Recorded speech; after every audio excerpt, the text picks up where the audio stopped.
তার মাতা পিতার অপ্রাপ্ত সন্তান মারা যায় তারা ভাগ্যবান। বিকলাঙ্গ সন্তান যদি থাকে, তারা যদি মারা যায়, ওই সন্তানের মাতা পিতা ভাগ্যবান। বুঝতেছেন আলোচনা? আর প্রথম নাম্বারে বলেছিলাম যেই সন্তানগুলি পৃথিবীতে আসার পরে অপ্রাপ্তবয়স্ক অবস্থায় মারা গেল, এই সন্তানের মাতা পিতাগুলি ভাগ্যবান। চতুর্থ নাম্বারে আল্লাহ পাকের হাবিব বলেছে যেই সন্তানের মাতা পিতা একটা নেককার সন্তান বানাতে পারলো, পরে মাদ্রাসায় লেখাপড়া করালো, সে কোরআনুল কারীমের হাফেজ হয়েছে কিংবা কোরআনুল কারীমের হাদিসুন নববীর দক্ষ যোগ্য কোন বিজ্ঞ আলেম হয়েছে, আল্লাহ পাকের হাবিব বলেন 4 নাম্বারের চতুর্থ প্রকারে আল্লাহ পাক বলেন ওই কোরআনের হাফেজ বা আলেমের মাতা পিতাকে আল্লাহ পাক চিরস্থায়ী বিনা হিসাবে জান্নাতের ব্যবস্থা করে দিবে।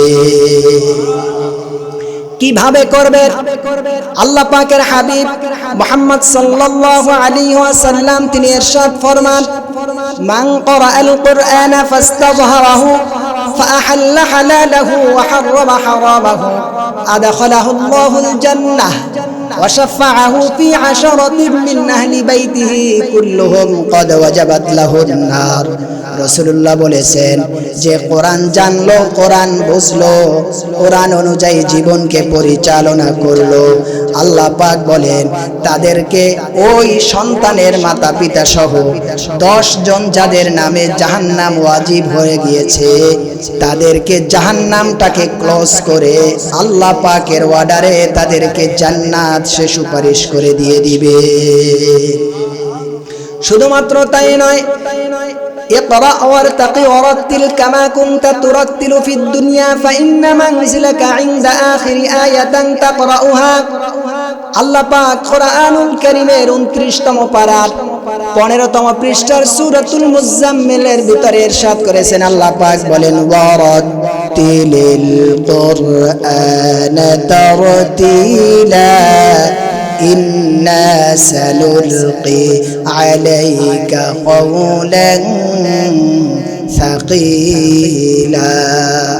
আল্লাহ পাক বলেন দুনিয়ার ভেতরে এই কোরআনুল কারীম শেখার জন্য শেষ রাত্রে মাদ্রাসার ভেতরে ওস্তাদের বেত্রাঘাত খেয়েছো, মাতা পিতার কাছে গিয়ে কম্বলের ভিতরে শীতের দিনে তুমি থাকতে পারো নাই, তোমার যে সন্তানগুলি ইংলিশ মিডিয়ামে লেখাপড়া করে, ভার্সিটিতে লেখাপড়া করে, স্কুল ডিপার্টমেন্টে লেখাপড়া করে, দুনিয়াবি যত সেক্টরে লেখাপড়া করে, তোমার বাসা বাড়িতে আসার পরে জাজিম আর কম্বল দিয়ে তুমি তাদেরকে ঘুম পড়িয়ে আরাম করে সাদরের ভিতরে রাখো, কিন্তু মাদ্রাসার ভিতরে যখন তারা লেখাপড়া করেছে এই কনকনে শীতের শেষ রাত্রে উঠে এই মাসুম বেগুনা বাচ্চা যখন শেষ রাত্রে উঠে আমি আল্লাহর কোরআনুল কারীম তেলাওয়াত করেছে, আমি আল্লাহ এত খুশি হয়ে গেছি, এই সন্তান সহ